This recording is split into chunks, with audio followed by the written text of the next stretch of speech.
Now, Meir Zarchi, who directed the original film, you call him the godfather of this film. Tell me a little bit about how he feels about the new production. Well, unfortunately, he couldn't be with us today here, but he is a huge fan, and he was involved. I optioned the material from him, and he was involved in the development of the script, which we took about a year on. And he then, literally, I have pages with his handwritten notes on it. He's very old school, so he's not. He does do some emails, but he's really, wrote handwritten notes on all the pages. What sort of comments did he have? What did he say? Pull back on the gore, go more.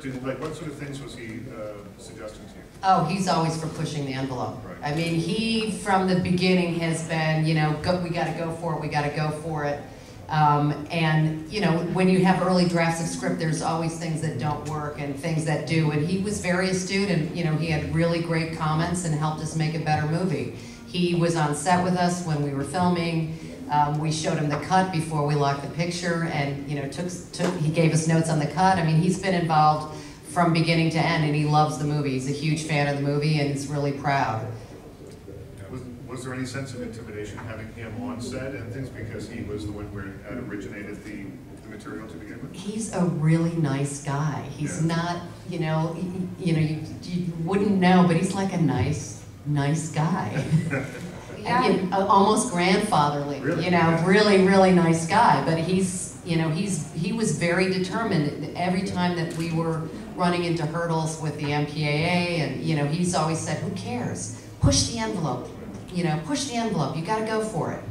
Well, I'll talk about the MPAA in a little bit. I wanted to talk to you about shooting the film.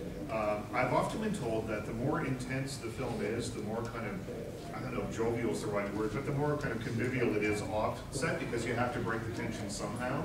And considering what happens between you guys in the movie, what was it like after they yelled cut?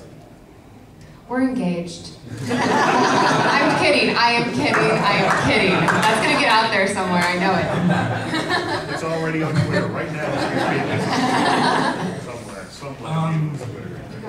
I know. You know what? I said this in an interview we had earlier. This film wouldn't have been possible. I think I'm very proud of this film. We've all seen the final product. I'm very proud of it for a lot of reasons, but it works so well because of her.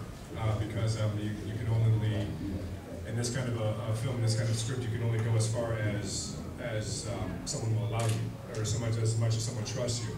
And she kept it.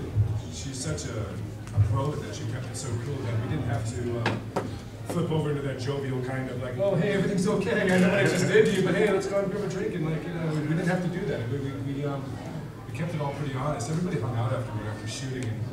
But it wasn't a forced, there was no forced feelings. It was all natural. There was a lot of trust. It was a small ensemble, but there was a lot of trust. There would have to be trust. I mean, I can't imagine that you could, as actors, could work in that way without having a great deal of trust involved. Tons. And we were doing a lot of stuff that was risky too. Sometimes it went too far, and there were some accidents, and nothing ridiculous, but there were some things that happened, and you're like, oh shit, are you okay? Seriously, like, say something, are you okay? Everybody got a little bruised up on this movie, I would say. Everybody got bruised up on this one. And, but I mean, to have that kind of rapport, when you can ask somebody after the shot, like, hey, is that okay? Can we go further, or should I pull back? Am I blowing this right now? What's happening? And Lisa was always there to give feedback. Stephen was amazing. And it made it more trusting to where you didn't have to put on anything after the shoot.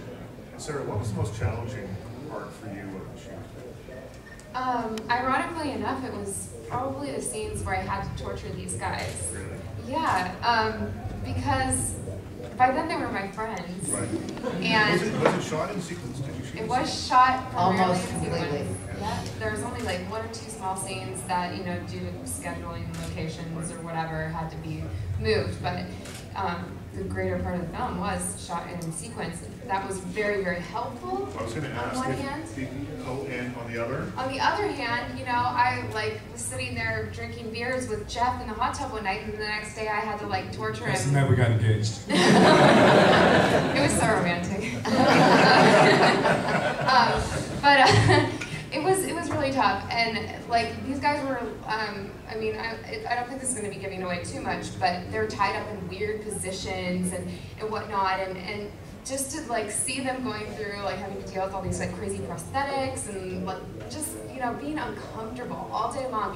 And then I have to like come up there and like just say terrible things and get in their face, sometimes get physical with them. And the baseball bat and the screaming, for some reason I found that the most terrifying thing of all, and I don't really know why. Because it's probably the least graphic thing that you do during your rampage at the end, but for some reason I just thought that would be the most horrible. You'll see it when you see the movie. That would be the most horrible thing, because you never know when someone's that out of control. You never know what they're going to do next.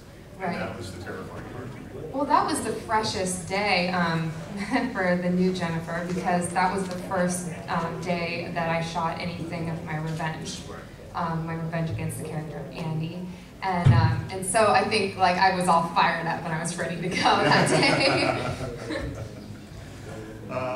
Let's talk about the MPAA. They have, this is an unusual film in the sense that you're releasing an unrated cut. It's not R-rated, it's not X-rated, it's not PG-17, it is unrated. Not many people do that, and tell me why you chose to. Tell me why, perhaps tell me why more people don't, and then tell me why you chose to. Well, as we've learned, it's really hard to get theaters to play an unrated film. I mean, it's one thing to be a foreign film that's not been rated, and you know, and it's another thing to be a film that is intentionally unrated because you know you're not going to get an R. We did initially, the contract with Anchor Bay required an R. We submitted the film to the MPAA. I think they screened it 5 times. There were probably over 100 cuts. And ultimately, what we had left that they approved as an R, we felt would really tick off the original fans and tick off the fans. So we, you know, had a big powwow meeting and pushed hard, and Anchor Bay said, we agree, it's a better film, and we should go unrated. So we're sort of breaking into new turf. Because it's not commonly done, and as I'm learning, it's hard to get advertising, it's hard to get television spots on certain shows because you don't have the MPAA rating. It's hard to get in certain theaters. You have to screen the film for the theaters directly, then you have to screen in the trailer and like make cuts for each different theater chain in the trailer of what they're willing to show. So it's you know, it's not commonly done, and I hope that everybody's going to run out there and support this film and tell their friends to do it so that more people do it, because I think it'll open up new ground. I think theaters will be more accepting. I think that advertisers will be more accepting, and I think you'll see a lot more of it. And instead of the typical, you know, well, this is the R-rated version, get the DVD to see the unrated. You're getting the unrated version out the get-go. So it's pretty unique.